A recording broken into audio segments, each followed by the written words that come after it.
Good morning students. Today we are going to start second chapter of geography, that is inside our earth. Inside our earth के मतलब क्या हुआ कि अर्थ के अंदर क्या है।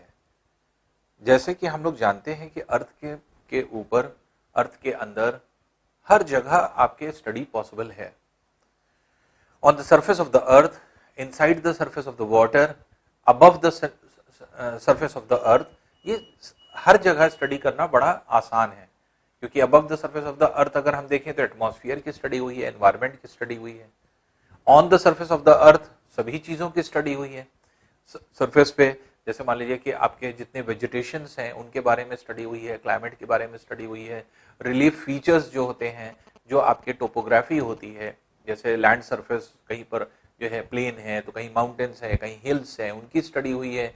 Inside the surface of the water अगर हम कहें तो ओशंस और जो है आपके सी के इंटीरियर पार्ट की स्टडी हुई है। तो ये खुद इंसान वहां पहुंच करके कर सकता है। लेकिन अगर हम कहें अर्थ में स्टडी करना, इनसाइड द अर्थ, तो अर्थ के अंदर कैसे स्टडी होगी? तो अर्थ की जो सरफेस है, from the surface of the earth और सेंटर तक अगर हम देखें तो टोटल जो डिस्टेंस है वो अप्रोक्सीमेट आप ये मान सकते हैं कि 6300 किलोमीटर ऑन एन एवरेज। जो अर्थ की रेडियस है दैट इज 6371 किलोमीटर, 6371 किलोमीटर है एवरेज। लेकिन हम ऑन एन, आप लोगों को बहुत डीपली या बहुत एग्जैक्टली जानने की जरूरत है, लेकिन 6300 अप्रोक्सीमेट आप मान सकते हैं। तो 6300 किलोमीटर डेप्थ है टोटल जो है आपके अगर कहा जाए सरफेस से सेंटर की। अब आप खुद सोचें कि 6300 किलोमीटर अंदर तक कैसे स्टडी होगी अर्थ की। क्या पॉसिबिलिटी है कि हम लोग अंदर कैसे जाएंगे या किस तरह से जाएंगे स्टडी करने के लिए? तो ये एक ऐसी फील्ड है जहां पर साइंटिस्ट खुद नहीं गया स्टडी करने के लिए, बल्कि रिलेटिविटी की थ्योरीज लगाई गई। अब रिलेटिविटी की थ्योरी क्या होती है कि जैसे हमने अज्यूम कर लिया, हमने कुछ दूर तक किसी चीज को एग्जामिन किया, जैसे हमने एग्जामिन किया कि किस रेट से inside the surface of the अर्थ किस रेट से टेम्परेचर बढ़ रहा है। तो ऊपर के कुछ सरफेस, क्योंकि 18 किलोमीटर गहराई, 18 किलोमीटर तक तो स्टडी हुई है डायरेक्ट फॉर्म में, लेकिन इनडायरेक्ट स्टडी जो है वो रिलेटिविटी की थ्योरी से। रिलेटिविटी की थ्योरी ये है कि ऊपर 18 किलोमीटर जिस तरह से बिहेवियर था अंदर भी वैसा ही होगा, ये अज्यूम किया गया, ये एजम्पशंस हैं। या और जो बड़े क्लासेस में जब आप पहुंचेंगे तो बड़े क्लासेस में आप पढ़ेंगे कि जो अंदर की तरफ हम लोग जाते हैं तो अंदर हम नहीं जाते, बल्कि हम लोग वेव्स को भेजते हैं। और ये जो वेव्स होती हैं ये आपकी पी वेव्स होती हैं, जो कि अंदर तक जाती हैं और जा करके जो है एक तरह से इंटीरियर में स्टडी करती हैं। पी वेव्स क्या है? जब अर्थक्वेक आप पढ़ेंगे तो अपने आप आपको पी वेव्स मिलेंगे, प्राइमरी वेव्स जिनको कहा जाता है। तो ये जो आपके एक तरह से प्राइमरी वेव्स है, ये और डीपली पढ़ेंगे तो आगे चल करके पढ़ेंगे, इन्हीं को ट्रांसवर्स वेव कहते हैं। साउंड चैप्टर आता है तो साउंड चैप्टर में आप ट्रांसवर्स और ट्रांसवर्स वेव्स पढ़ते हैं, और जो है आपके एक तरह से जो आपकी वेव्स होती हैं, कंप्रेसिव वेव्स होती हैं, उनके बारे में पढ़ते हैं। तो ये सारी चीजें आप पढ़ते हैं। तो जो पी वेव्स हैं उन वेव्स को उनको अंदर की तरफ भेजा गया, और ये पी वेव्स जो थी, तो ये जो आपके एक तरह से अंदर की तरफ जाती हैं, ये किस बिहेवियर से जा रही हैं, स्पीड कब कम हो रही है, स्पीड कब ज्यादा हो रही है। तो ये जो आपकी एक तरह से रेज होती हैं, इनको अगर हम लोग कहें तो जो है आपके एक ये चीजों को बताती हैं कि अंदर जाके कहाँ डेंसिटी कम हो रही है, कहाँ डेंसिटी कम हो ज्यादा हो रही है, कौन सा मेटल कहाँ पे पाया जा रहा है। ये सारी चीजों की स्टडी एक तरह से नहीं हुई, बल्कि बहुत जो है तरीकों से आपके ये स्टडी की गई। तो पी वेव्स जो आपकी हैं, पी वेव्स एक ट्रांसवर्स होती है और एक लॉन्गिट्यूडनल होती है। तो लॉन्गिट्यूडनल वेव्स जो हैं ये आपके एक तरह से, अभी हमने जो है स्लिप ऑफ टंग था कि हमने आपको पी वेव्स को शायद ट्रांसवर्स बोल दिया, तो वो ट्रांसवर्स नहीं है। पी वेव्स जो है वो आपके लॉन्गिट्यूडनल वेव्स होती हैं, और एस वेव्स जो होती हैं वो आपके एक तरह से ट्रांसवर्स वेव होती हैं। तो ये जो लॉन्गिट्यूडनल वेव्स हैं यही अंदर की तरफ जाती हैं और इन्हीं के जो है स्टडी करके जो है आपके एक तरह से अंदर के भागों के बारे में, अंदर के पार्ट के बारे में जो है आपके साइंटिस्ट ने जाना। दूसरी इंपॉर्टेंट चीज जिसकी हेल्प ली गई, एक तो अर्थक्वेक था, अर्थक्वेक में जो पी वेव्स निकली उनके थ्रू जाना। दूसरी हेल्प हमें मिली वॉल्केनोज से। वॉल्केनोज से जब बाहर जो है आपके एक तरह से मटेरियल निकला तो कितनी गहराई से मटेरियल आ रहा है, कौन सा मटेरियल आ रहा है, उसमें कौन से मेटल्स और मिनरल्स मौजूद हैं, तो कितनी गहराई पर कौन सा मेटल्स और मिनरल्स होगा, ये स्टडी किया जाता है थ्रू वॉल्केनोज। तो वॉल्केनोज भी एक सोर्स है हमारे जो इन चीजों को बताते हैं कि अर्थ के सरफेस के अंदर क्या है। और इस तरह से बहुत सारे साइंटिस्ट हैं जिन्होंने इस चीज को स्टडी किया और ये सारे जितनी भी चीजें जो स्टडी की गई तो ये आपके अलग अलग जो है आपके साइंटिस्ट हैं। अभी तो आप उनके नाम नहीं जानते हैं और ना ही आपके बुक में हैं, ये आगे चल करके आप पढ़ेंगे।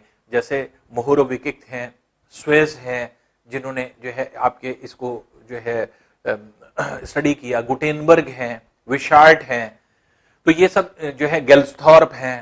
तो ये इन सब जो जितने भी साइंटिस्ट थे, गेल्सथॉर्प थे, फिर जो है आपके इन सब की स्टडीज को एक साथ कंबाइन करके तब जाना गया कि इंटरनल सरफेस ऑफ द अर्थ क्या है या inside the surface of the अर्थ क्या है। अब अर्थ के सरफेस के अंदर कौन क्या है, ये क्या हर जो है साइंटिस्ट अलग अलग स्टडी कर रहा था या जो है एक साथ स्टडी किया। तो ये डिफरेंट, जैसे आप देखते हैं कि जैसे बहुत सारे लोग पीएचडी करते हैं और रिसर्च करते हैं, तो किसी एक पर्टिकुलर फील्ड में रिसर्च करते हैं, उसी तरह से साइंटिस्ट भी होते हैं जो एक पर्टिकुलर फील्ड में स्टडी करते हैं।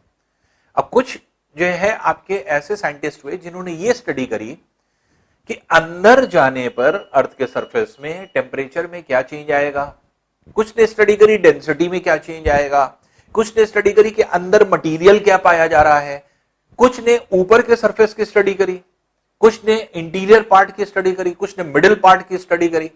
क्योंकि सबकी स्टडी अलग अलग है और जितनी इंफॉर्मेशन है उन सबको अगर हम कलेक्टिवली मिला दें, तो कलेक्टिवली अगर हम एक जगह पे इकट्ठा कर लें तो हमें बहुत सारी इंफॉर्मेशन मिल जाएगी inside the surface of the अर्थ की।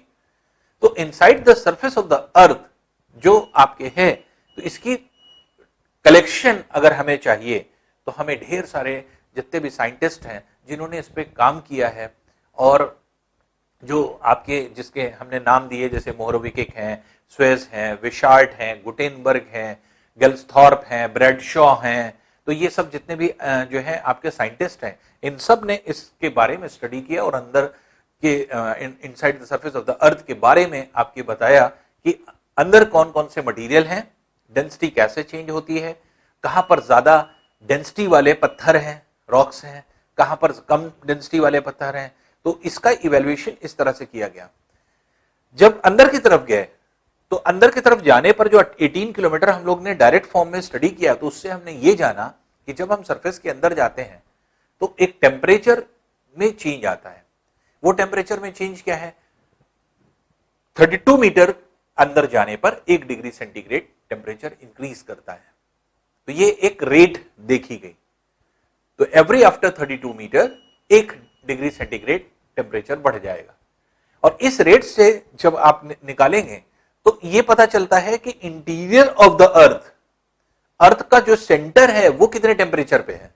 हम लोग के अर्थ के सरफेस पर के टेम्परेचर क्या होता है, हम लोग का कभी 20 डिग्री हो जाता है, 22 डिग्री हो जाता है, 25 डिग्री हो जाता है, 30 डिग्री हो जाता है, कभी सर्दी के दिनों में 5 डिग्री, 8 डिग्री, 10 डिग्री। लेकिन क्या आपने जाना है कि जो आपका सेंटर है अर्थ का वो कितने टेम्परेचर पे है? वो एक जो है आपके एक अनुमान जो किया गया, एक प्रिजम्पशन जो किया गया, उसके अकॉर्डिंग क्या है कि सेंटर ऑफ द अर्थ का टेम्परेचर 4000 डिग्री सेंटीग्रेड के आसपास है। अप्रोक्सीमेट 4000 डिग्री सेंटीग्रेड है अर्थ का अंदर का सरफेस, जो आपका जो सेंटर है। इतना हाई टेम्परेचर पे आपका जो है एक तरह से जो सेंटर है वो आपके लोकेट कर रहा है। तो आप देख रहे हैं कि जैसे से अंदर की तरफ जा रहे हैं तो एक तो ये तो टेम्परेचर है, दूसरी चीज डेंसिटी बढ़ती जाती है। ऊपर जो है आपके हल्के मटेरियल होते हैं और अंदर जाते हैं और भारी मटेरियल हो जाता है, डेंसिटी बढ़ जाती है, और अंदर जाते हैं और भारी मटेरियल हो जाते हैं। तो रॉक्स जो ऊपर की सरफेस में पाए जाएंगे वो हल्के रॉक्स हैं, कम डेंसिटी वाले। अंदर जाएंगे डेंसिटी बढ़ जाती है, भारी हो जाते हैं रॉक्स, तो ये जो है आपकी डेंसिटी बढ़ने से हेवी हो जाते हैं। तो जैसे सेम सेंटर की तरफ जाएंगे डेंसिटी इंक्रीज करती चली जाती है। तो यही स्टडी जो है आपके की गई। अब इसकी डिटेलिंग क्या है कि कैसे हम लोग इसको जो है आपके इंटीरियर ऑफ द अर्थ को कैसे बांटते हैं, तो उस पर हम लोग डायरेक्ट आते हैं। Coming on to the interior of the earth, interior of the earth में अगर हम लोग देखें तो अर्थ के सरफेस के अंदर, जैसे हमने आपको बताया कि स्टडी कैसे की गई, तो अर्थ के सरफेस के अंदर डिफरेंट साइंटिस्ट ने अपने अलग अलग थ्योरीज की हेल्प से जो है अंदर स्टडी करी, और ज्यादातर साइंटिस्ट ने, ज्योग्राफर्स ने इंटीरियर पार्ट को अर्थ के 3 पार्ट में डिवाइड किया है, 3 पार्ट में डिस्ट्रीब्यूट किया है। जिसमें जैसे अर्थ की सरफेस को अगर हम माने, सपोज कर लीजिए ये अर्थ है, तो इसको 3 पार्ट में ऐसे डिवाइड किया गया है।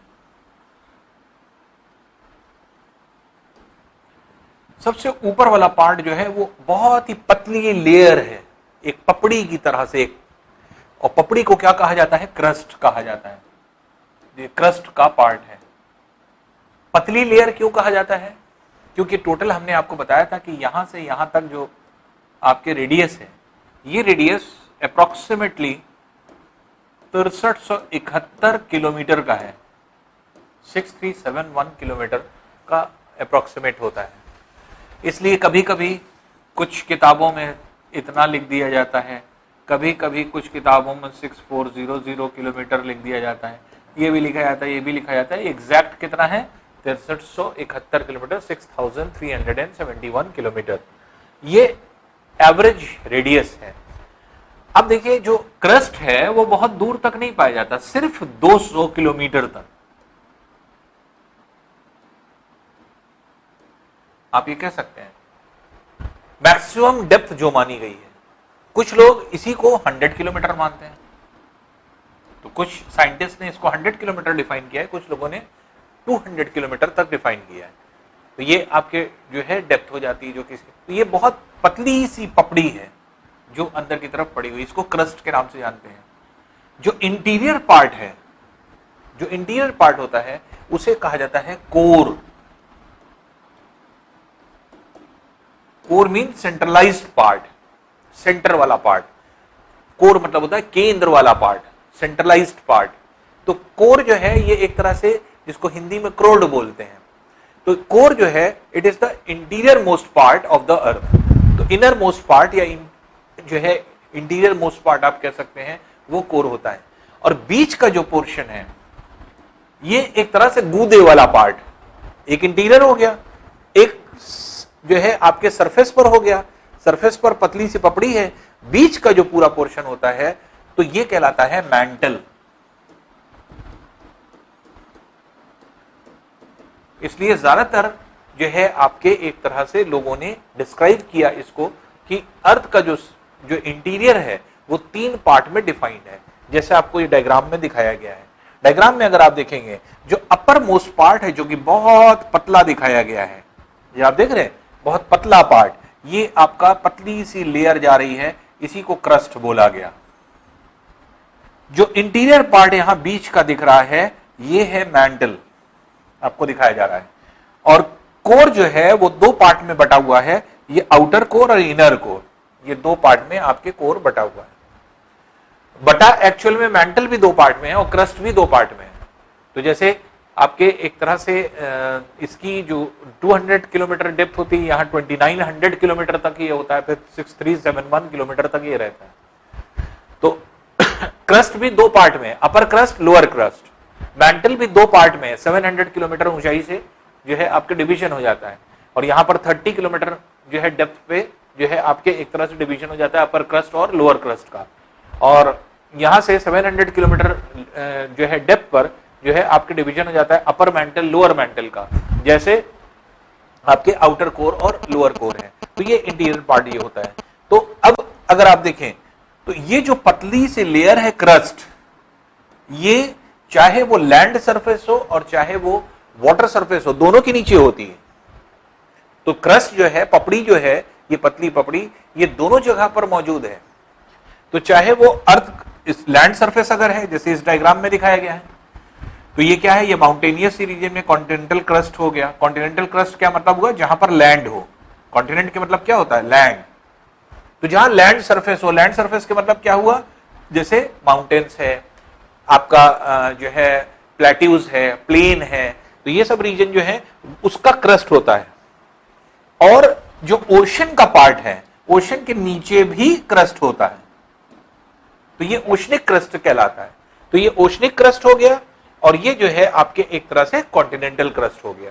तो इस तरह से अगर हम लोग देखें तो कॉन्टिनेंटल क्रस्ट और ओशनिक क्रस्ट दोनों जगह पपड़ी पाई जाती है।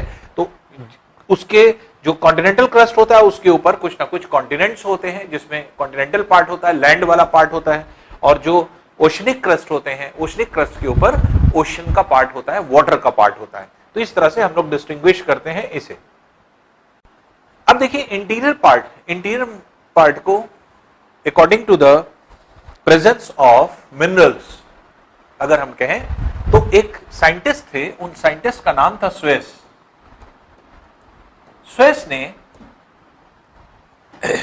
बहुत सारे यूरोप के वॉल्केनोस का जो है आपके स्टडी करी, और वॉल्केनोस की स्टडी वो इस तरह करते थे कि हर वॉल्केनो के पास पहुंचते थे, और वॉल्केनो जब हो जाता था तो वो ये निकालते थे कि कितनी गहराई से, कितनी डेप्थ से मटेरियल आ रहा है, और उस मटेरियल में कौन से मेटल्स या मिनरल्स मौजूद हैं।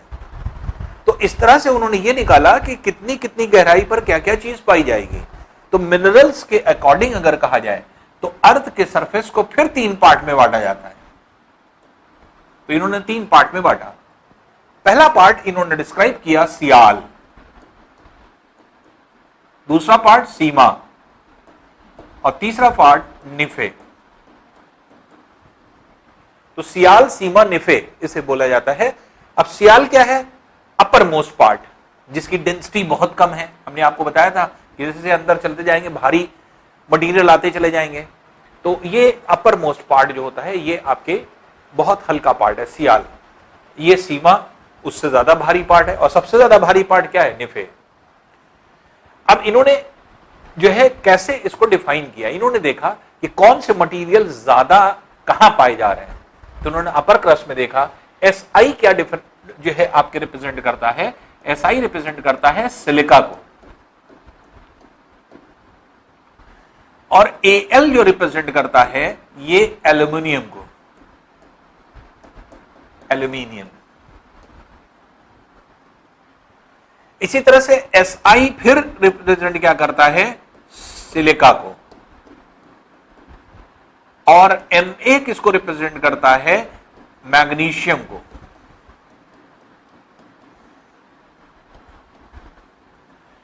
Ni किसको रिप्रेजेंट करता है, Ni जो रिप्रेजेंट कर रहा है वो रिप्रेजेंट कर रहा है निकल को, और Fe जो रिप्रेजेंट कर रहा है दैट इज फेरम को। फेरम 2 तरह से पाया जाता है, एक आपने फेरस पढ़ा होगा और एक पढ़ा होगा फेरिक। ये तो एक्चुअल में इन्होंने क्या पाया, इन्होंने ये पाया ऊपर लाइटर मटेरियल्स होते हैं। लाइटर मटेरियल मतलब लाइटर सिलिकेट्स हैं, सिलिकेट्स की मात्रा है यहां पे ऊपर, सिलिकेट्स लाइटर सिलिकेट्स होते हैं, और एल्युमिनियम एक लाइटर मेटल पार्ट है, बहुत भारी नहीं है। तो यहां पर उन्होंने देखा कि ऊपरी पार्ट में इनकी जो है बहुत ज्यादा मात्रा पाई जाती है। ऐसा नहीं कि सिर्फ यही पाए जाते हैं, सब पाया जाता है, लोहा भी है, चांदी भी है, सोना भी है, तांबा भी है, सब कुछ पाया जाएगा, लेकिन इनकी जो है आपके एक्सेस मात्रा है। तो इन्होंने क्या किया, इन्होंने किसी एक चीज, अब इन्होंने नाम कैसे रखे, इसलिए नहीं कि सिलिका को SI से रिप्रेजेंट किया जाता है, सिंबल उसका ये है सिंबॉलिक फॉर्म में। अगर ऐसा SI को, सिलिका को SI से रिप्रेजेंट किया जाता है ठीक है, एल्युमिनियम को Al से रिप्रेजेंट किया जाता है ठीक है, लेकिन मैग्नीशियम को तो Mg से करते हैं। जब केमिस्ट्री में आप पढ़ते हैं तो मैग्नीशियम को Mg से करते हैं, यहां Ma से क्यों किया गया है। तो एक्चुअल में यहां पर सिंबॉलिक लेटर्स नहीं यूज किए गए हैं। इन्होंने क्या किया, इन्होंने कहा कि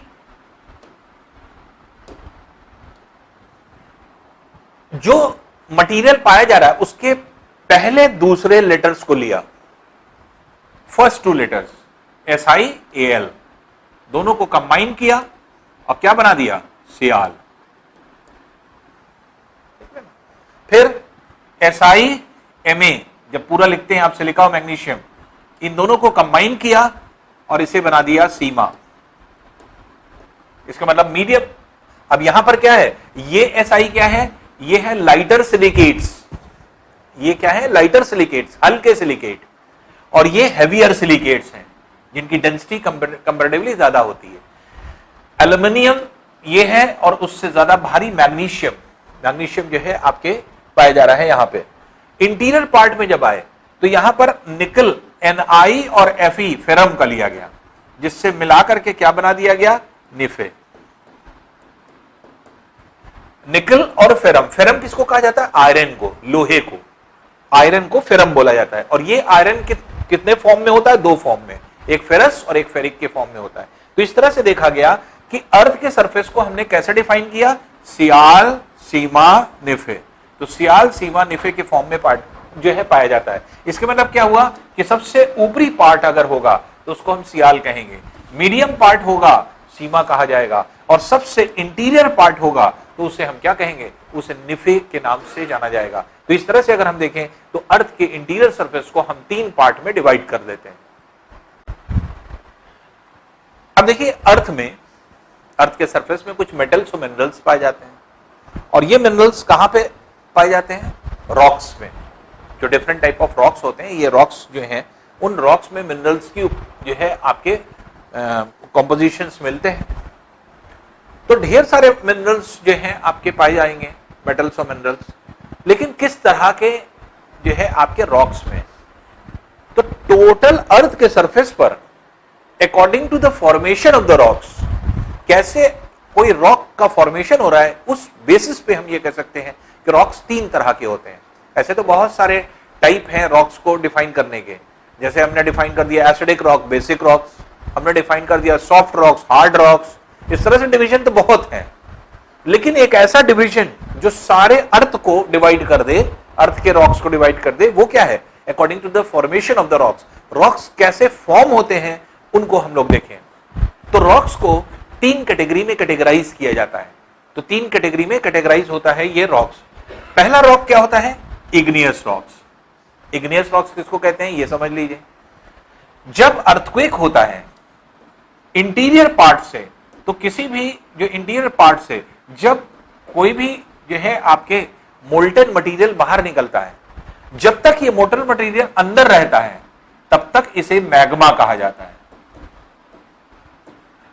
मैग्मा क्यों कहा जाता है, magma means mixture of solid liquid and gas. इसमें सॉलिड लिक्विड गैस सब मिली होती है, बड़े बड़े पत्थर होते हैं, इसमें लिक्विड पार्ट होता है, इसमें गैस भी मिली होती है। लेकिन जब बाहर की तरफ बर्स्ट करता है तो गैस अलग लिबरेट हो जाती है, जो आपके पत्थर होते हैं बड़े बड़े रॉक्स, वो सब बाहर निकल जाते हैं और सिर्फ लिक्विड बहता है। जो लिक्विड पार्ट बहता है इसको कहते हैं लावा।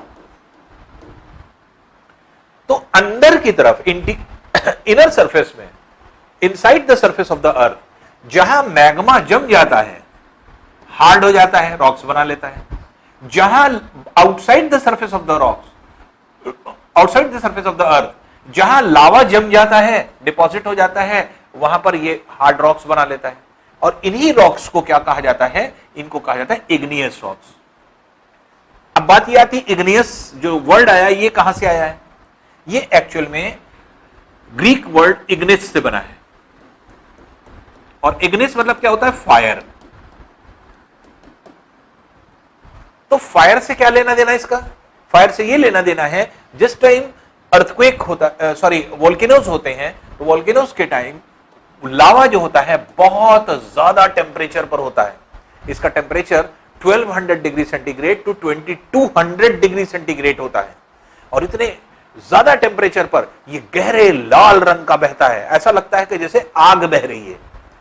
तो ये आग की तरह से बहता है। तो अगर ये आग की तरह से बहता है और इसके ठंडा होने पर जो रॉक्स बनेगा, तो इसी जो है आपके इग्नियस वर्ड से इग्नियस शब्द को बना दिया गया, इग्नियस रॉक्स।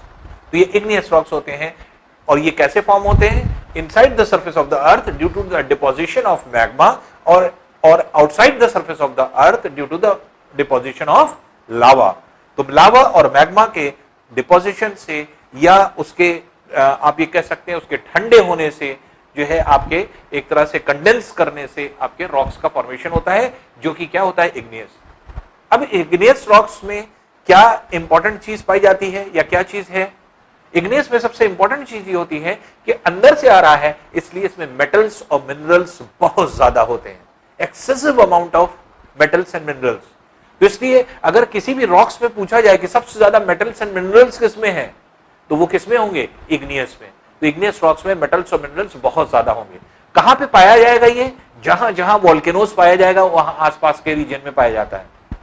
तो ये वोल्केनोज जो है आपके इस तरह से फॉर्म होता है। दूसरी इंपॉर्टेंट चीज, इसमें क्या चीज एक्सेस में है? मेटल्स और मिनरल्स सबसे ज्यादा। क्यों? क्योंकि अंदर से आ रहा है और सारे मेटल्स और मिनरल्स कहां जो है एग्जिस्ट कर रहे हैं? Inside the surface of the earth. तो inside the surface of the earth से क्योंकि निकल करके आ रहा है, इसलिए मेटल्स और मिनरल्स को बाहर ले करके आता है। इसीलिए सबसे ज्यादा एक्सेसिव अमाउंट ऑफ मेटल्स और मिनरल्स इसमें जो है आपके एग्जिस्ट करते हैं, पाए जाते हैं। तो ये क्वेश्चन बहुत पूछा जाता है कि एक्सेस ऑफ मटेरियल क्या इसमें होता है इस तरह के जो है इग्नियस रॉक्स में।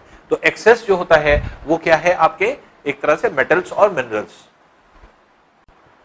अब इन रॉक्स में किस चीज की कमी होती है? डेफिशिएंसी किस चीज की है?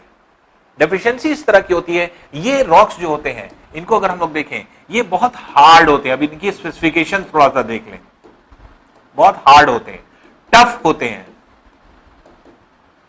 बहुत ज्यादा हार्ड भी होंगे, टफ होंगे, हार्डनेस इसमें है, बहुत स्ट्रॉन्ग होते हैं, मजबूत बहुत ज्यादा होते हैं, और इनके अंदर पोर्स नहीं होते, छेद नहीं होता, इसलिए पानी जो होता है वाटर अंदर नहीं परकुलेट कर सकता, वाटर का परकुलेशन नहीं होता, वाटर अंदर की तरफ नहीं जा पाता, इसलिए इसके इंटीरियर पार्ट में कहीं पर वाटर नहीं है।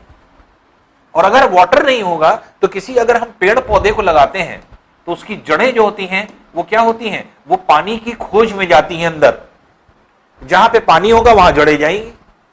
लेकिन ये जड़ें जो है आपके जब आगे की तरफ बढ़ेंगी तब जब अंदर नमी हो, मॉइस्चर हो, वाटर हो, लेकिन इसके अंदर तो वाटर ही नहीं होता। तो इसीलिए अगर हम प्लांट्स को यहां पर लगाते हैं तो प्लांट्स कभी रुक ही नहीं पाएंगे, तो प्लांट्स यहां होते ही नहीं है। जब प्लांट्स इसमें नहीं होंगे तो ऐसी कंडीशन में क्या होगा?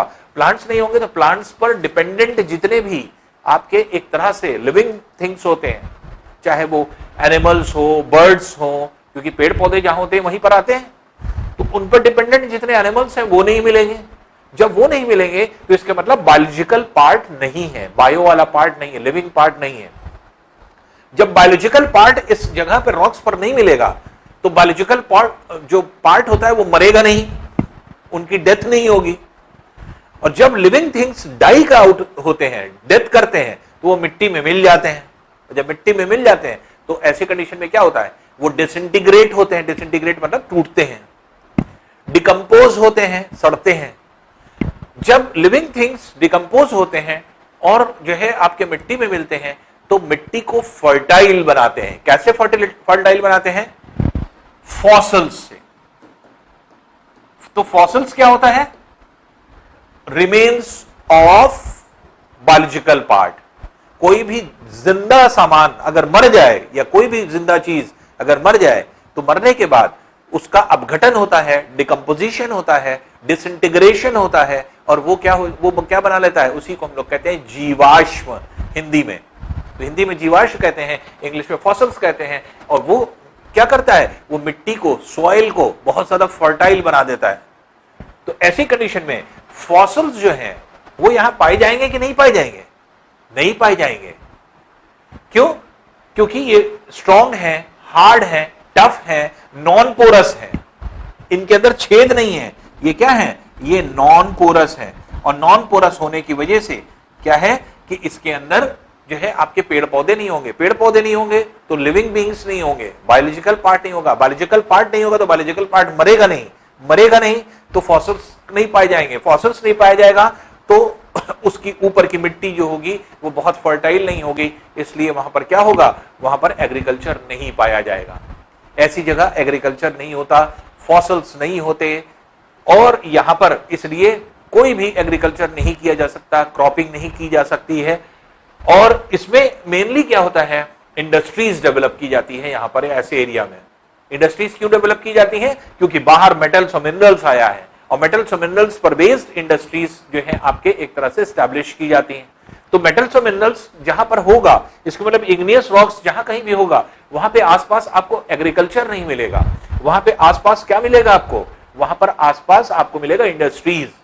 तो इंडस्ट्रीज का फॉर्मेशन होता है, और वहां पे इंडस्ट्रीज ज्यादातर आपके बनती है। तो क्या चीज प्लस में है इसमें, इस रॉक्स में, इग्नियस रॉक्स में? ये प्लस में क्या है, आपके मेटल्स और मिनरल्स। और किस चीज की डेफिशिएंसी है? वाटर की डेफिशिएंसी है, लिविंग जो है पार्ट की डेफिशिएंसी है, फॉसल्स की डेफिशिएंसी है, जिसकी वजह से फर्टाइल सॉइल नहीं मिलेगी। वहां पर फर्टाइल सॉइल नहीं मिलेगी तो इसके मतलब क्या होगा, आपके एक तरह से एग्रीकल्चर नहीं होगा। तो ऐसे पोर्शन में एग्रीकल्चर नहीं पाया जाता, एग्रीकल्चर नहीं होता, मेटल्स और मिनरल्स जो है आपके ज्यादा पाए जाएंगे। तो ये रॉक्स कहां मिलेंगे, इग्नियस रॉक्स? तो इग्नियस रॉक्स जो आपके पाए जाते हैं, ये मेनली जो आपके होते हैं, ये जो है आपके वोल्केनोज के रीजन में पाए जाते हैं। जहां पे वोल्केनोज होते हैं वहां पर जो है आपके इग्नियस रॉक्स मिलेंगे। सेडिमेंट्री रॉक्स, जो दूसरा रॉक्स होता है वो है आपका सेडिमेंट्री रॉक्स। सेडिमेंट्री रॉक्स का मतलब क्या होता है? सेडिमेंट्री शब्द जो बना है, वर्ड जो बना है, वो कहां से बना है? सेडिमेंटम से। सेडिमेंटम, और सेडिमेंटम मतलब क्या होता है? Settling down of sediments. Settling down of sediment का मतलब क्या होता है? एक सिंपल सा एग्जांपल ले लें, जैसे ग्लास में आप मिट्टी या बालू का पानी ले लीजिए, बालू वाला या मिट्टी वाला पानी ले लीजिए, पानी लेकर के आप रख दीजिए, थोड़ी देर के बाद क्या होगा, सारी मिट्टी सारा बालू नीचे बैठ जाएगा, यहां पर जाकर के नीचे बैठ जाता है, ऊपर क्लियर हो। तो वो यहां पर जो सेडिमेंट्स हैं ये अपनी वेट की वजह से नीचे बैठ रहे हैं, और ये परत बन रही है, पूरी लेयर का फॉर्मेशन हो रहा है। तो ये पूरी लेयर जो है आपके यहां पर बनती चली जा रही है। तो सेडिमेंट्स का बैठना, सेटलिंग डाउन ऑफ सेडिमेंट्स का मतलब क्या हुआ? सेटलिंग डाउन ऑफ सेडिमेंट्स मतलब सेडिमेंट्स का नीचे बैठना। सेडिमेंट्स क्या है? पार्टिकल्स, स्मॉल पार्टिकल्स को सेडिमेंट कहा जा रहा है। तो settling down of sediments mean settling down of particles के जो है आपके प्रोसेस से जो रॉक्स बनता है उसे सेडिमेंट्री रॉक्स कहते हैं। और इस प्रोसेस को क्या कहते हैं? सेटलिंग डाउन ऑफ पार्टिकल्स को क्या कहा जाता है? इसे कहा जाता है सेडिमेंटेशन। सेडिमेंटेशन, औसादीकरण हिंदी में इसको कहते हैं।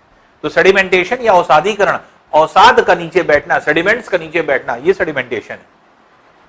इसके मतलब एक लेयर बनी, फिर उसके ऊपर दूसरी लेयर, फिर तीसरी, फिर चौथी लेयर, इस तरह से लेयर के ऊपर लेयर बैठती चली जाती है, और ये कंप्रेस हो करके जो है रॉक बन जाता है। ये कहां बनेगा?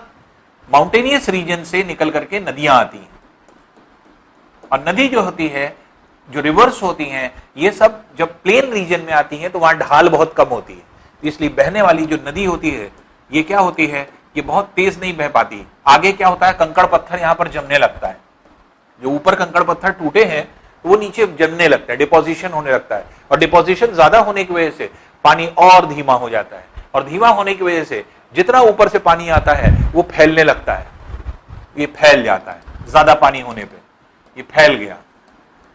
पानी का नीचे भागों में फैलना, लोअर पोर्शन में एक्सपैंड करना, इस प्रोसेस को क्या कहा जाता है? फ्लडिंग, फ्लड्स आना, बाढ़ आना। तो आप देखते हैं बरसात जब ज्यादा होती है तो मैदानी क्षेत्र में, प्लेन रीजन में क्या होता है? बाढ़ आ जाती है, ये बाढ़ का रीजन बन जाएगा। अब जब वापस जाती है तो ये छोटे छोटे लेयर्स को, मिट्टी की एक परत को छोड़ करके चली जाती है।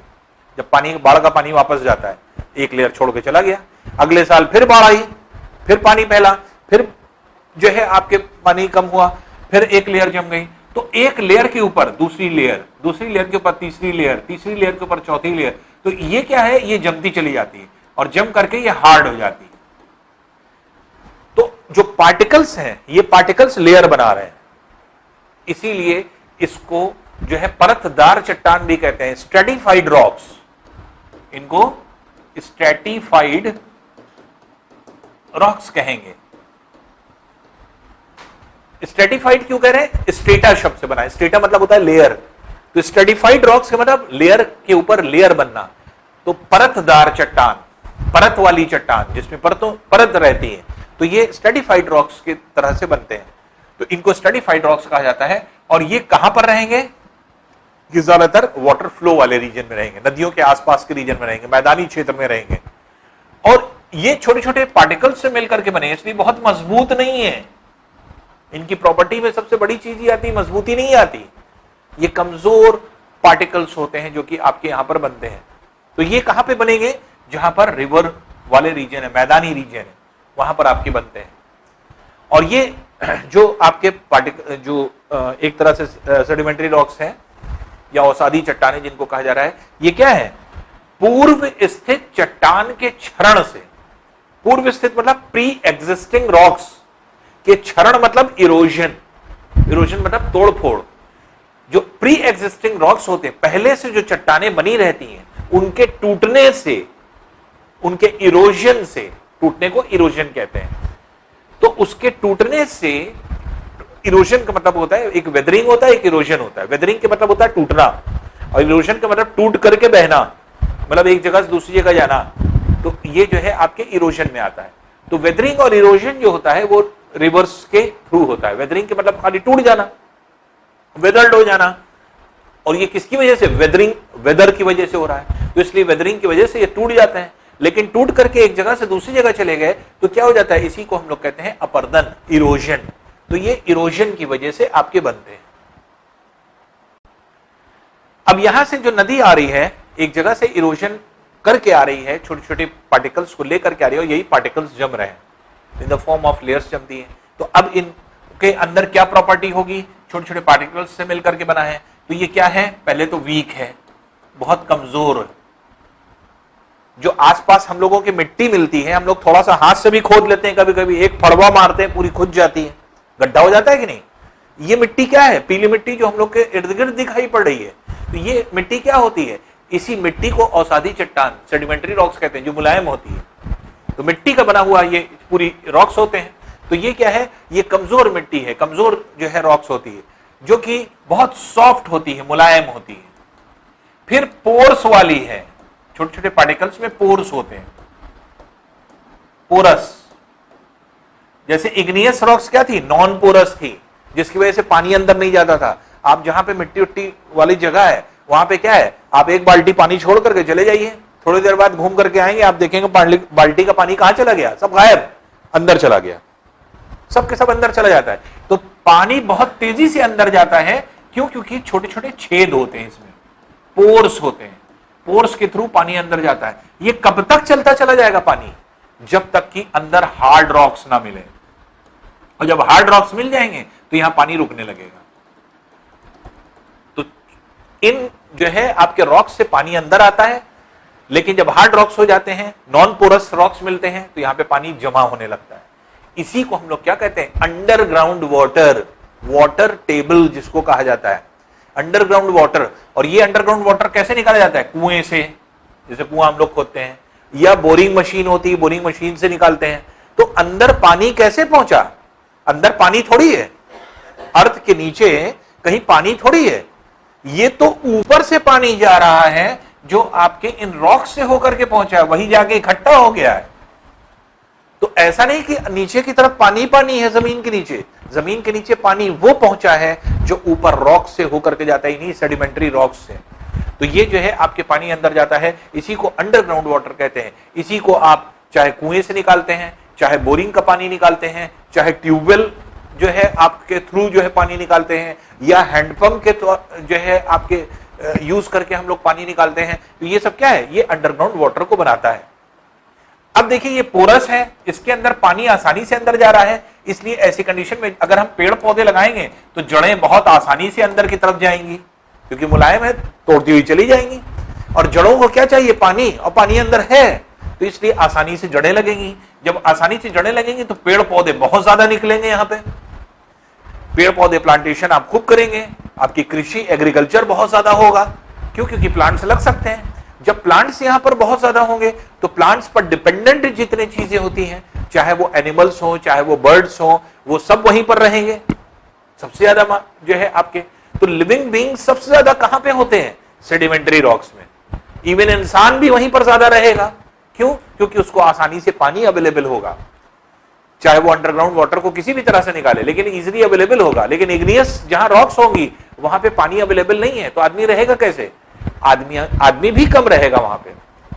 तो सेडिमेंट्री रॉक्स में सबसे ज्यादा आदमी भी रहते हैं, सबसे ज्यादा पेड़ पौधे भी रहते हैं, सबसे ज्यादा लिविंग बीइंग्स में सबसे ज्यादा एनिमल्स होते हैं, सबसे ज्यादा बर्ड्स रहती हैं। इसलिए जितना ज्यादा लिविंग पार्ट है वो सबसे ज्यादा रहता है अवसादी चट्टान में, सेडिमेंट्री रॉक्स में। इसलिए जब ये मरता है तो मिट्टी में मिल जाता है। जब मिट्टी के अंदर मिल जाता है तो मिट्टी में क्या होता है? अपघटन, जिसको हम लोग कहते हैं डिकम्पोजिशन। और इसी डिकम्पोजिशन के वजह जब कोई भी चीज डिकम्पोज कर दी जाती है, जैसे जो है आपके बरियल्स होते हैं, जैसे हम लोग क्या है कि अगर कोई इंसान जो है मर जाता है तो हम लोग खबर खोद करके खबरों में डाल देते हैं, तो क्या हो जाता है? वो एक तरह से धीरे धीरे गल जाता है उसकी बॉडी। तो ये क्या है? अभी हमने आपको बताया जो जीवित पार्ट है, चाहे वो एनिमल्स हो, चाहे वो बर्ड्स हो, चाहे वो इवन ह्यूमन बीइंग्स हो, उनकी बॉडी उसमें मिल जाती और डिसइंटीग्रेट करती है। डिसइंटीग्रेट करने का मतलब टूटना, डिकम्पोज होना, डिकम्पोज करती है। और डिकम्पोजिशन से क्या बनता है? जीवाश्म, फॉसल्स। और फॉसल्स क्या करता है? फॉसल्स और ह्यूमस भी होते हैं। ह्यूमस क्या होते हैं? जो लिविंग पार्ट होते हैं, जो एनिमल्स होते हैं, बर्ड्स होते हैं। छेदों में अगर आप देखें रेंगने वाले कीड़े जो है मिट्टी में मिलते हैं, तो वो सब क्या होते हैं? अब जो है अपने एक्सक्रीटा जो छोड़ते हैं, जो एक्सक्रीटा छोड़ते हैं वो क्या कहलाता है? ह्यूमस। ये एक्सक्रीट करते हैं तो वो ह्यूमस होता है। तो ह्यूमस और फॉसल्स यहाँ पे बहुत ज्यादा होते हैं। और ह्यूमस और फॉसल्स क्या है? वो सॉइल को फर्टाइल बनाते हैं।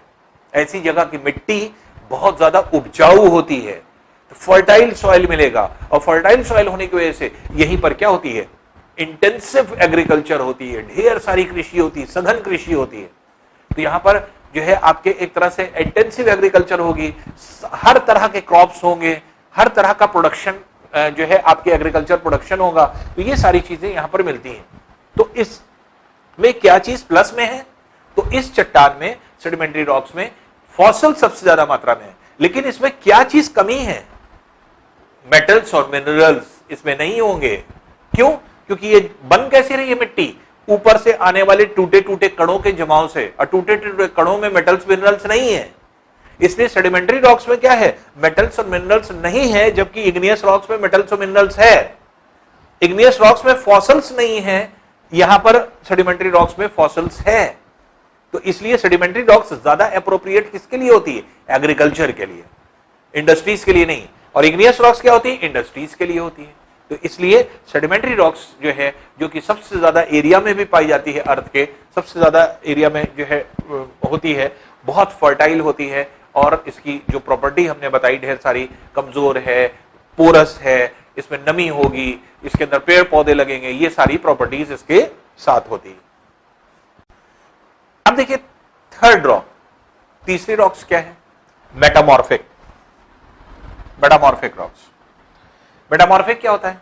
मेटामॉर्फिक जो है ये बनता है मेटामॉर्फोज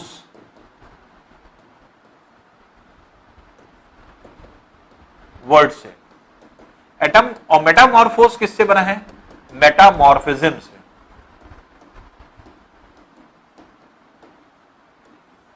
मेटामॉर्फिज्म आपने कहां पढ़ा है? केमिस्ट्री में। केमिस्ट्री में जब आप पढ़ेंगे तो मेटामॉर्फिज्म मिलेगा। मेटामॉर्फिज्म के मतलब क्या होता है? जब आप अपर क्लासेस में आएंगे तो वहां केमिस्ट्री में आपको पढ़ाया जाएगा मेटामॉर्फिज्म। मेटामॉर्फिज्म मींस क्या होता है? Due to excessive amount of pressure and high temperature, कोई भी मटेरियल अगर है तो उसके अंदर क्या होते हैं? उसके अंदर एटम्स होते हैं। एटम्स आपस में किस तरह रहते हैं वही जो है डिफाइन करता है मटेरियल की क्वालिटी को। तो due to high temperature and high pressure, तो बहुत एक्सेसिव प्रेशर होता है, तो due to high pressure and high temperature जो एटम्स हैं ये अपने रहन सहन के ढंग में परिवर्तन कर लेते हैं, चेंज कर लेते हैं, अपने एटॉमिक स्ट्रक्चर में चेंज ले आते हैं। केमिस्ट्री में अभी आप पढ़ेंगे एटॉमिक स्ट्रक्चर में चेंज ले आते हैं। तो अंदर इंटरनली जब ये चेंज लाते हैं तो बाहर से फिजिकली चेंज भी आता है, केमिकल चेंज भी आता है। तो अब इंटरनली जब चेंज आएगा तो मॉलिक्यूल्स बदल जाते हैं, और जिसकी वजह से पूरा पूरा मटेरियल बदल जाता है। और मटेरियल बदल जाने से क्या होता है, आपके जो बदला हुआ मटेरियल होता है उसी को हम मेटामॉर्फिज्म जो है आपके कहते हैं, और बदला हुआ जो मटेरियल है उसी को मेटामॉर्फिक रॉक्स कहते हैं। जैसे इग्नियस रॉक्स में हाई प्रेशर और हाई टेम्परेचर बना, मेटामॉर्फिक हो गया, बदल गया। सेडिमेंट्री रॉक्स में हाई टेम्परेचर हाई प्रेशर लगा, क्या बन गया, मेटामॉर्फिक बन गया। तो होता क्या है कि ढेर सारे ऐसी चीजें हैं जो कि आपके पाई जाती हैं इस तरह की। अब जैसे इग्नियस रॉक है, इग्नियस रॉक की बहुत सारे एग्जाम्पल्स हैं, जैसे ग्रेनाइट, ग्रेनाइट एग्जाम्पल है, बसाल्ट ये एग्जाम्पल है। अब बसाल्ट क्या है, बसाल्ट वो रॉक्स हैं जो लावा के डिपोजिशन से जब बनते हैं, कहां, above the surface of the earth, और inside the surface of the earth magma के डिपोजिशन से कौन बनता है, ग्रेनाइट। तो ये क्या है, ये आपके एक्सटर्नल इग्नियस रॉक्स हो गए, और ये इंटरनल जो है इग्नियस रॉक्स हो गए, सॉरी ये इंटरनल हो गए और ये एक्सटर्नल हो गए। तो ये क्या है, लावा के डिपोजिशन से बन रहा है, और ये मैग्मा के डिपोजिशन से बन रहा है। ये क्या हो गए, ये हो गए आपके इग्नियस रॉक्स। सेडिमेंट्री रॉक्स में ढेर सारी चीजें आएंगी। सेडिमेंट्री रॉक्स जैसे आपका जैसे सपोज कर लीजिए लाइमस्टोन है, चूना पत्थर है, चूना हम लोग यूज करते हैं, वो क्या है, वो यही है। तो लाइमस्टोन चूना पत्थर, सैंडस्टोन बलूका पत्थर, जो आपके बालू के बड़े बड़े पत्थर होते हैं अगर आप देखेंगे तो वो बलूका पत्थर सैंडस्टोन होते हैं। तो जो है आपके लाइमस्टोन, सैंडस्टोन, इवन जो है आपके एक तरह से शेल जो है रॉक्स होते हैं। फिर इसी तरह से कोयला जो होता है वो भी इसी तरह का जो है आपके रॉक्स है। ये सब क्या है, ये सब आपके जो है रॉक्स होते हैं। तो अब जैसे आपके एक तरह से ग्रेनाइट है, ये कौन सी रॉक्स है, इग्नियस। जब इस पे हाई टेम्परेचर और प्रेशर पड़ता है तो ये कन्वर्ट हो जाता है किसमें, मेटामॉर्फिक में। कैसे, नीज बन जाता है। उस रॉक्स को क्या कहते हैं, नीज। ग्रेनाइट से नीज बन गया। इसी तरह से यहां पर क्या है, यहां पर है आपके लाइमस्टोन, चूना पत्थर। लाइमस्टोन सेडिमेंट्री रॉक्स है, ये अपने रूप को बदल लेता है, अपने फॉर्म को चेंज कर लेता है, और लाइमस्टोन बदल जाता है किसमें, मार्बल में। संगमरमर कैसे बनता है, जो चूना पत्थर होता है लाइमस्टोन, उसकी जो आपके एक तरह से जो रॉक्स होते हैं वही और कंप्रेस हो जाते हैं और वो मार्बल्स में कन्वर्ट हो जाते हैं, तो मार्बल बन जाता है। तो ये मार्बल जो है आपके क्या है, मेटामॉर्फिक रॉक्स है। जैसे आपका एक तरह से ये है लाइमस्टोन कन्वर्ट होता है मार्बल में, सैंडस्टोन किसमें कन्वर्ट होता है, क्वार्ट्ज में, क्वार्ट्जाइट जिसको कहा जाता है। तो सैंडस्टोन सेडिमेंट्री रॉक्स है, क्वार्ट्जाइट में कन्वर्ट हो जाता है। फिर कार्बन जो है एक तरह से अगर हम देखें तो कार्बन की प्रॉपर्टी अगर हम देखें तो वो कई तरह से पाया जाता है। कार्बन को अगर हम डिस्टिंग्विश करें तो वो कई तरह से पाया जाता है। तो अब मतलब कई पार्ट में कई तरह की जो है आपके इसमें पाया जाता है। तो अभी आगे क्लासेस में अभी आप पढ़ेंगे कि एक ही सामान कई तरह से पाया जा रहा है। तो जैसे आपके एक तरह से कार्बन कोयला भी है, कार्बन ग्रेफाइट भी है। ग्रेफाइट को भी हम लोग जो है आपके कार्बन कहते हैं, कोयले को भी कार्बन कहते हैं। तो अब आपके कार्बन दोनों है, लेकिन एक जगह ग्रेफाइट कर रहे हैं, एक जगह जो है आपके डायमंड कह रहे हैं, डायमंड भी कार्बन है, उसको भी कह रहे हैं, कोयले को भी कार्बन कह रहे हैं। तो हर एक चीज जैसे आप देखेंगे कार्बन है। तो कोयला जो है, कोल किसमें कन्वर्ट हो जाता है, अब कोयला सेडिमेंट्री रॉक्स है, ये ग्रेफाइट में कन्वर्ट हो जाता है। ग्रेफाइट हो गया मेटामॉर्फिक रॉक्स। ग्रेफाइट फिर बदल जाता है, हीरे में बदल जाता है, डायमंड हो जाता है, तो डायमंड में चेंज हो जाता है। तो मेटामॉर्फिक रॉक्स क्या है, चेंज इन स्ट्रक्चर। जब चेंज इन स्ट्रक्चर किसी जो है रॉक्स का हो जाए due to high pressure and high temperature, और अपना फॉर्म चेंज कर ले, तो उसे हम क्या कहते हैं, मेटामॉर्फिक रॉक्स कहा जाता है। कुछ कन्वर्जन हम लोग देख लें। जैसे मेटामॉर्फिक रॉक्स में कन्वर्जन क्या है, जैसे कोयला, ये क्या है, सेडिमेंट्री रॉक्स, ये सेडिमेंट्री है, ये सेडिमेंट्री रॉक्स है। हम ब्रैकेट में लिखे दे रहे हैं, सेडिमेंट्री के लिए एस लिख देते हैं, इग्नियस के लिए आई लिख देते हैं, एम के लिए मेटामॉर्फिक। अब जैसे कोयला है, ये किस में कन्वर्ट हो जाएगा, ग्रेफाइट में। ये क्या हो गया, मेटामॉर्फिक रॉक्स हो गया, रूप बदल गया ना। अब ग्रेफाइट क्या होता है? ग्रेफाइट आपने देखा है? ग्रेफाइट जैसे पेंसिल की नोक, पेंसिल जिससे लिखते हैं वो क्या है? वो भी ग्रेफाइट है। तो वो ग्रेफाइट की जो है आपकी पेंसिल होती है। या ग्रेफाइट को जब पीस दिया जाता है, उसको जो है लिक्विड फॉर्म में ले आते हैं, तो वो क्या बन जाता है? ग्रीस। ग्रीस जो बनती है, जिसमें जैसे आप लुब्रिकेशन के लिए यूज करते हैं, तो चीजों को जैसे आपके लुब्रिकेट करने के लिए ग्रीस बनाया जाता है, तो वो ग्रेफाइट की ही बनती है। तो कोल क्या है? ये आपकी सेडिमेंट्री रॉक्स है, कन्वर्ट हो गई ग्रेफाइट में, मेटामॉर्फिक बन गई। अब ग्रेफाइट फर्दर क्या हो जाएगी? आगे चल करके और डिटेल जब आप पढ़ेंगे तो ये कैसे कन्वर्ट होती है ये भी पढ़ेंगे हम, और डिटेल आपको बताएंगे आगे आने वाले क्लासेस में कि ग्रेफाइट कैसे। फिर उसमें हमें क्या पढ़ना, उसमें थोड़ी सी हमें केमिस्ट्री पढ़ानी पड़ेगी आपको, इंटरनल स्ट्रक्चर ऑफ द जो है आपके एटम्स के बारे में हमें बताना पड़ेगा कि कैसे एटम्स अपने आप को रीअरेंज करते हैं। तो ग्रेफाइट जो है, जो मेटामॉर्फिक रॉक्स होता है, यही किसमें कन्वर्ट हो जाता है? डायमंड में। अब ये मेटामॉर्फिक था, फिर से चेंज हो गया, फिर मेटामॉर्फिक हो गया, मेटामॉर्फिक में कन्वर्ट हो गया। फिर जैसे आप कहेंगे लाइमस्टोन,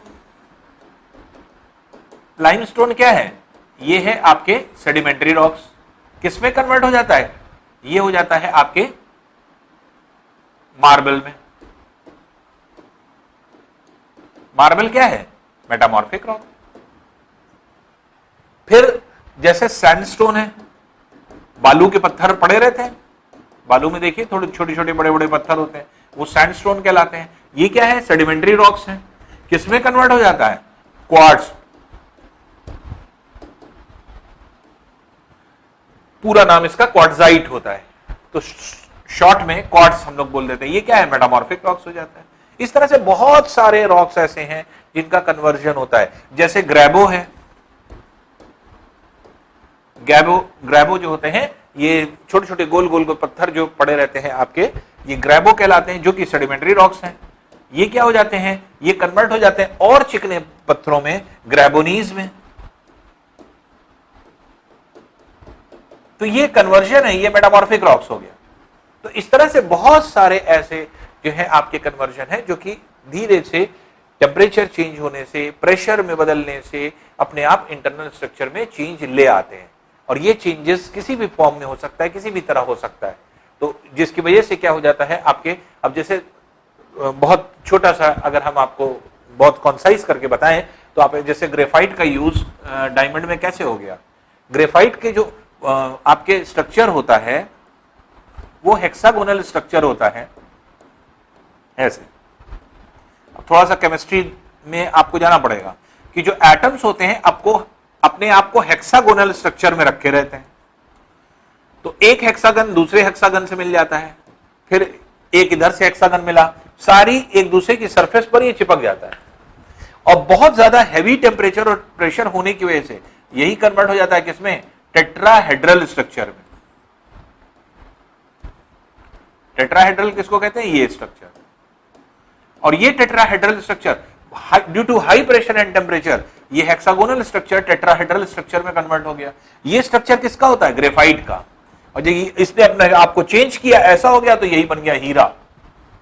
है वही मटेरियल, लेकिन सिर्फ एटम्स ने अपने इंटरनल स्ट्रक्चर में चेंज कर लिया, इंटरनली चेंज आ गया इंटरनल स्ट्रक्चर में। पहले ऐसे रह रहे थे एटम्स, अब एटम्स ऐसे रह रहे हैं, जिसकी वजह से क्या हो गया? पहले ग्रेफाइट से ये किसमें कन्वर्ट हो गया? डायमंड में कन्वर्ट हो गया। तो ग्रेफाइट डायमंड में कन्वर्ट हो जाता है।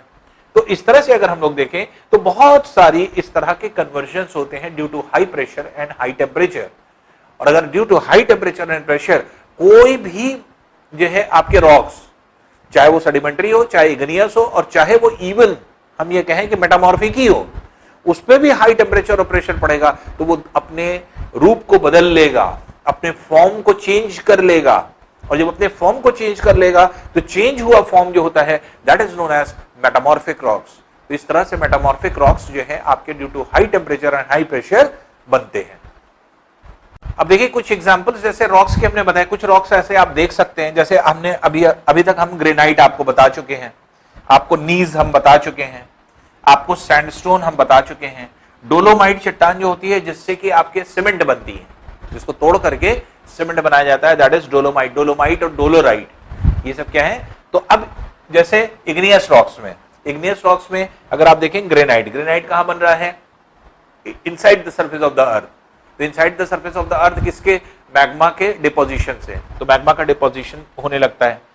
ऑब्सीडियन क्या होता है? ये भी एक तरह का रॉक्स होता है इंटीरियर पार्ट में, जहां पर मिनरल्स बहुत ज्यादा इकट्ठे हो जाते हैं तो ऑब्सीडियन हो जाता है। स्कोरिया जो होता है ये आपके रेडिश कलर में होता है। फेरस जो आपका होता है वो ज्यादा मात्रा में अगर मिलने लगता है, ज्यादा अमाउंट में लगता है। तो ये सब क्या है? ये इग्नियस रॉक्स हैं।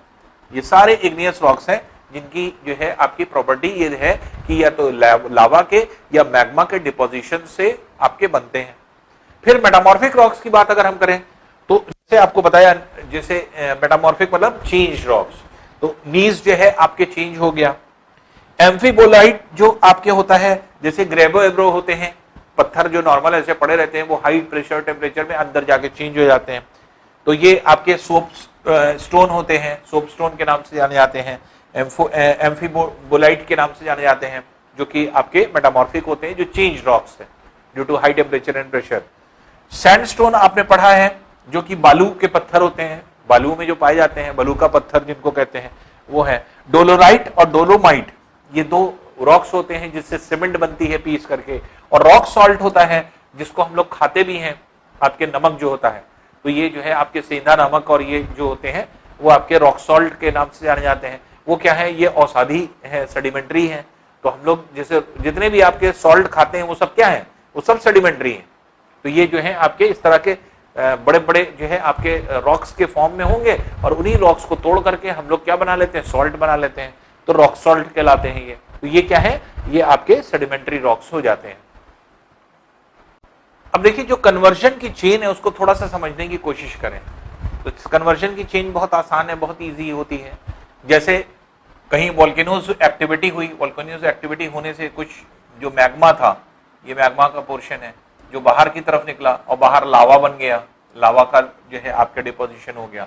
इससे क्या बनती है? इससे बनता है इग्नियस रॉक्स। ये इग्नियस बना,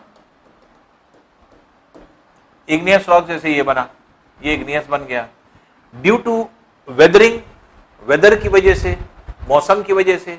मौसम में क्या होगा? टेम्परेचर है, विंड है, विंड का फ्लो है, फ्लो ऑफ वाटर है, बारिश का पानी है, इन सब की वजह से क्या होता है? रॉक्स टूटते हैं। रॉक्स के टूटने की क्या वजह होती है? बहुत सारी वजह। पहली, टेम्परेचर का बढ़ना और घटना, क्योंकि जब टेम्परेचर ज्यादा होता है तो गर्म होकर रॉक्स फैल जाता है, और जब ठंडा होता है तो सिकुड़ जाता है। रोज फैलता और सिकुड़ता है, जिसकी वजह से क्या हो जाता है? क्रैक्स डेवलप कर जाते हैं, टूट जाता है, कमजोर हो जाता है। उसी तरह बारिश का पानी लगातार गिर रहा है, लगातार गिरते गिरते उसको कमजोर बना देता है रॉक्स को, रॉक्स टूटने लगते हैं।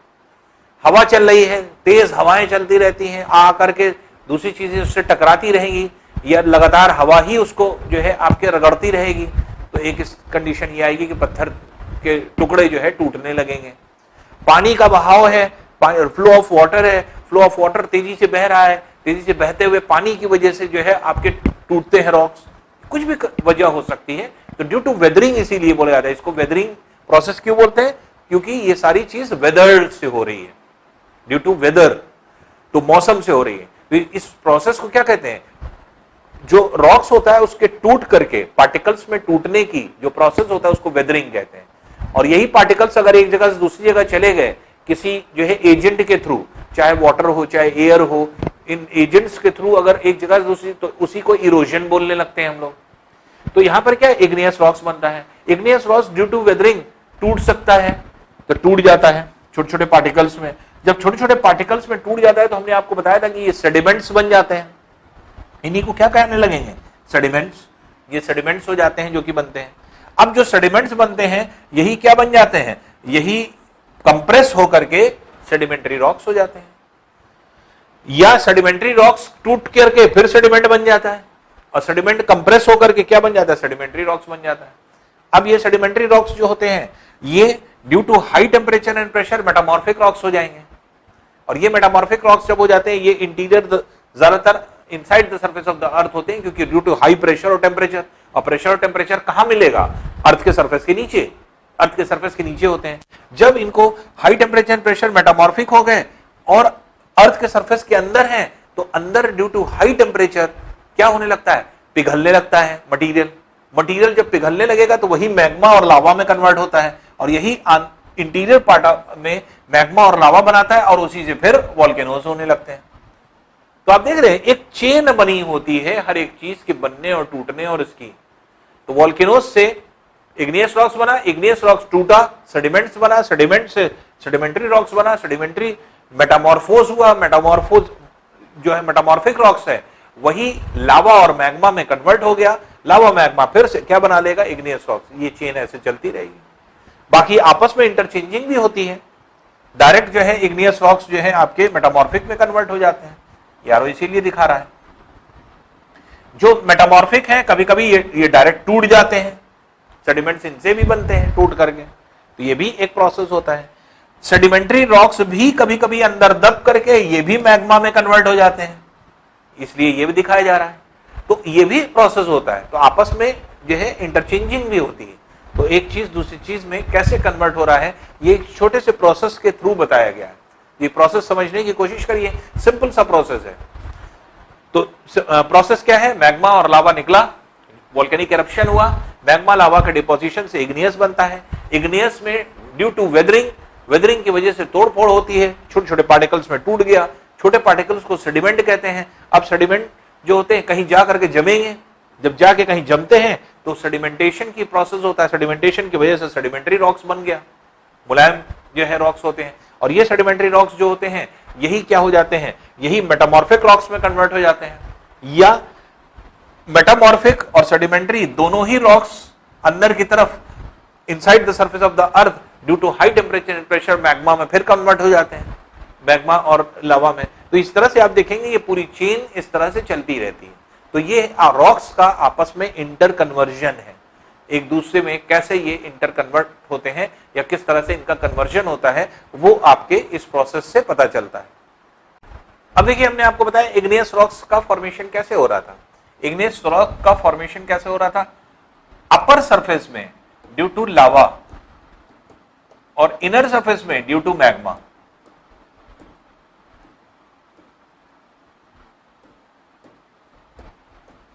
मैग्मा और लावा, तो मैग्मा के डिपोजिशन से इंटीरियर पार्ट में और लावा के डिपोजिशन से जो है आपके बाहर की तरफ outside the surface of the अर्थ, ये क्या हो जाता है, आपके इग्नियस रॉक्स बनता है। जो बाहर बनता है वो क्या होता है, वो कहलाता है extrusive igneous rocks. Extrusive igneous rocks जो बाहर बनता है, और जो अंदर बनता है बस मैग्मा के, उससे उनको कहा जाता है इंट्रूसिव इग्नियस रॉक्स। तो हमने एग्जांपल भी ये दोनों का बताया था, ग्रेनाइट और बसाल्ट। तो ग्रेनाइट क्या है, ये इंट्रूसिव इग्नियस रॉक्स जो मैग्मा के डिपोजिशन से बन रहा है, और बसाल्ट जो है वो किसके डिपोजिशन से बन रहा है, लावा के, outside the surface of the अर्थ। उसी तरह से ढेर सारे आपके ये होते हैं, जिसमें जैसे मान लीजिए सपोज कर लीजिए बसाल्ट है, बसाल्ट हमने अभी आपको बताया ये कैसे बनता है, बाहर की तरफ। ग्रेबो भी उसी तरह से बनता है, बाहर की तरफ ही जो है आपके ये बनता है। रोपी लावा जो है ये भी लावा के जो है डिपोजिशन से बनता है बाहर की तरफ। लेकिन ग्रेनाइट की बात अगर करें या फिर जो है आपके डायोराइट की बात करें, तो ये दोनों रॉक्स जो होते हैं ये आपके मैग्मा के डिपोजिशन से बनते हैं। तो इस तरह से अगर आप देखें तो ढेर सारे रॉक्स होते हैं इग्नियस, और ये खैर इतनी डिटेलिंग आपको जरूरत नहीं है अभी इन जो है आपके क्लासेस में। अभी आपको आगे चल करके इन रॉक्स के बारे में और डिटेलिंग पढ़नी है, तो ये जो है अभी आपको सिर्फ एक छोटी सी नॉलेज चाहिए कि हाँ किस तरह से जो है आपके रॉक्स का फॉर्मेशन हो रहा है। वो अगर क्लियर है तो बहुत ज्यादा आपको परेशान होने की जरूरत नहीं। अब देखिए कुछ सेडिमेंट्री रॉक्स भी होते हैं। सेडिमेंट्री रॉक्स के एग्जांपल्स आप देख सकते हैं, जैसे जो है हम लोगों ने बताया आपको लाइमस्टोन बताया, चूना पत्थर की जो आपके ये होते हैं उनको अगर हम देखें तो चूना पत्थर जैसे लाइमस्टोन हमने बताया, सैंडस्टोन हमने बताया, ये पत्थर जो है आपके सैंडस्टोन जो है पाए जाते हैं। शेल अभी जैसे हमने आपको डिफाइन किया, शेल होता है। रॉक सॉल्ट होता है जिससे कि आपके जो है सॉल्ट निकलता है, पत्थर जैसे पत्थर जिसके अंदर से सॉल्ट हम लोग निकालते हैं। कॉन्ग्लोमरेट होते हैं, कॉन्ग्लोमरेट होते हैं जब कई तरह के पत्थर एक साथ चिपक जाते हैं आपस में। तो कई तरह के पत्थर अगर चिपक गए और उबड़ खाबड़ पत्थर बन गए तो वो कॉन्ग्लोमेरेट कहलाते हैं, उस तरह के पत्थर। शर्ट होता है जो कि आप देखते हैं कि पत्थर जो कि एक्चुअल में जो आपके व्हाइट कलर के जो पत्थर होते हैं, जो बहुत ही ज्यादा जो है आपके एक तरह से कहा जाए हम लोग यूज भी करते हैं उसका, जो पत्थरों जैसे आपके सड़कों में बिछाया जाता है, नालियों पे बिछाया जाता है, तो ये जो पत्थर होते हैं ये शर्ट के नाम से जाने जाते हैं, व्हाइट पत्थर होते हैं। तो ये आपके एक तरह से सेडिमेंट्री रॉक्स के एग्जांपल्स हो जाते हैं। इसी तरह से अगर हम देखें तो जो है आपके कुछ ऐसे भी जो है आपके एग्जांपल्स हैं जो कि आपके सेडिमेंट्री रॉक्स के फॉर्म में होते हैं। सैंडस्टोन आपको बता ही दिया, उसमें भी था सैंडस्टोन। कॉन्ग्लोमरेट अभी हमने आपको डिफाइन किया कि जब कई तरह के पत्थर एक साथ आपस में फ्यूज कर जाते हैं होते हैं। शेल अभी हमने आपको बताया था, शेल भी जो है सेडिमेंट्री रॉक्स के फॉर्म में होते हैं। चौक जो होती है, खड़िया जिससे लिखा जाता है, वो भी क्या है आपके एक तरह से सेडिमेंट्री रॉक्स के फॉर्म में होती है। लाइमस्टोन जो होते हैं ये आपके चूना पत्थर जो कि आपके छोटे छोटे गोल गोल जो है आपके उसमें फॉर्म में होते हैं आपके, जैसे मान लीजिए कि सिंपली प्लेन ना हो करके बल्कि छोटे छोटे गोल गोल जो है आपके होते हैं, तो उनको शेली लाइमस्टोन कहते हैं। एंथ्रासाइट जो है ये एक तरह से कोयले का प्रकार होता है, कोयला की तरह से पत्थर होता है पूरा, तो कोयले का पत्थर होता है। बैंडेड आयरन जो है आपके एक तरह से बैंड्स के फॉर्म में होता है, जैसे एक एक परत अलग अलग जो है आपके एक तरह से दिखाई पड़ती है, तो बैंडेड आयरन इसको कहा जाता है क्योंकि इसमें आयरन की कंटेंट ज्यादा होते हैं और बैंड के फॉर्म में होता है, एक परत फिर दूसरी परत फिर तीसरी परत, इस तरह से आपके ये रॉक्स होते हैं। तो इस तरह से ढेर सारे रॉक्स होते हैं जो हम लोग यहाँ पर देखते हैं। फिर देखिए मेटामॉर्फिक रॉक्स में, जैसे अभी हमने आपको एक्सप्लेन किया था, मेटामॉर्फिक रॉक्स भी होते हैं। जैसे शेल अभी हम लोग ने अभी पढ़ा, शेल जैसे ये था शेल, यही शेल जो है वो स्लेट में कन्वर्ट होता है, ये स्लेट में कन्वर्ट हो जाता है। तो स्लेट क्या है? स्लेट जो होता है ये होता है तख्ती, जिसकी हम लोग तख्ती बनाते हैं।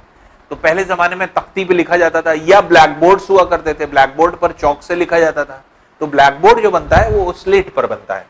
तो ब्लैक बोर्ड जो होता है जिसपे चौक से हम लोग लिखते हैं, तो दैट इज स्लेट। शेल से ही शिस्ट बनता है, जो मेटामॉर्फोज हो करके जो कि यहां पर बनता है। फिर इसी तरह से जो आपके नीज है किससे बनता था? ग्रेनाइट से। जो मेटामॉर्फिक जो इग्नियस रॉक्स होता था inside the surface of the अर्थ, जो कि आपके किससे बनता था? जो आपके एक तरह से मैग्मा के डिपोजिशन से बनता था, ग्रेनाइट। वही जो है अंदर ही चेंज कर जाता है, नीज में कन्वर्ट हो जाता है। तो एम्फीबोलाइट आपने देखा था, तो एम्फीबोलाइट जो था वो कन्वर्ट हो जाता है गार्नेट एम्फीबोलाइट में। अलग अलग वो है, जैसे मार्बल है, संगमरमर जिसको कहा जाता है, तो लाइमस्टोन से कन्वर्ट हो जाता था। फिर कॉन्ग्लोमरेट है, तो कॉन्ग्लोमरेट से डिफॉर्म्ड कॉन्ग्लोमरेट बन जाता है। तो ये जो है आपके एक तरह से एक पत्थर से दूसरे पत्थर के फॉर्म में, ये सारे पत्थर क्या है? मेटामॉर्फिक है। मेटामॉर्फिक मतलब अपने रूप को बदला हुआ है इन्होंने, due to high temperature and pressure ये अपने रूप को बदल लेते हैं, अपने आप के अंदर चेंज कर लेते हैं। तो ऐसे पत्थर, ऐसे रॉक्स जो due to high pressure and temperature अपने फॉर्म में चेंज ले आए, तो ऐसे जो है पत्थरों को, ऐसे रॉक्स को हम लोग क्या कहते हैं? Metamorphic rocks. तो ये सारे एग्जांपल्स हो जाते हैं मेटामॉर्फिक रॉक्स के, जो कि हम लोग यहाँ पर देखते हैं। तो स्लेट है, शिस्ट है, नीज है, एम्फीबोलाइट है, मार्बल है, कॉन्ग्लोमेरेट है, इक्लोगाइट है, जेडिट है जो कि पाया जाता है। फिर स्फेलेराइट और रॉक्स होते हैं, तो और रॉक्स के नाम से जाने जाते हैं, सिंपली इनको और रॉक्स कहते हैं। तो ये जो है आपके इस तरह के रॉक्स सब, ये सब क्या है? सब कन्वर्टेड है, किसी ना किसी एक रॉक से दूसरे फॉर्म में कन्वर्टेड। तो जितने भी कन्वर्टेड रॉक्स होते हैं उन सब को हम क्या कहते हैं? मेटामॉर्फिक। तो मेटामॉर्फिक मतलब मेटामॉर्फोज हो करके जो बना है due to high temperature and pressure, उन सब को हम मेटामॉर्फिक रॉक्स के नाम से जानते हैं।